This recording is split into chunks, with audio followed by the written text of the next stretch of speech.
The hero farmer who took fight against wildfires into his own hands by plowing through his crops to create a trench to stop the huge wall of flames reaching house.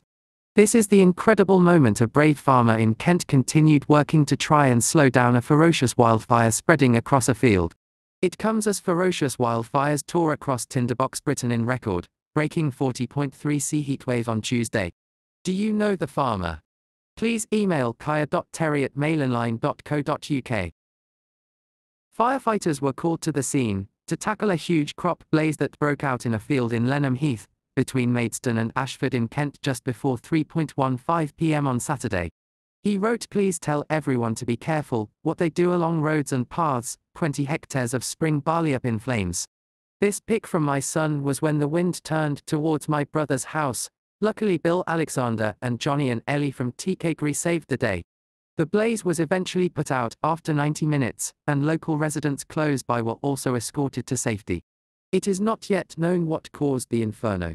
A fire service spokesman said, "We were sent to reports of a standing crop fire in fields on Lenham Heath. Crews worked hard to get the fire under control, which covered approximately 8 hectares, the equivalent of almost 20 acres. The fire has been brought under control and put out. Firefighters escorted persons who were in the vicinity to safety. There are no reports of any injuries." The blaze comes after a series of wildfires broke out across the UK this week as families fled for their lives amid blazes across the country in record 40.3°C heat. Firefighters described the blazes tearing through homes and buildings in London on Tuesday as absolute hell, with residents evacuated after homes were destroyed, 2 people taken to hospital for smoke inhalation, and 1,600 calls for assistance. Elsewhere in the country, hundreds of fire crews battled raging infernos in Wales, Scotland and the rest of England, as Tinderbox dry conditions in the UK caused wildfires to threaten homes, animals and people.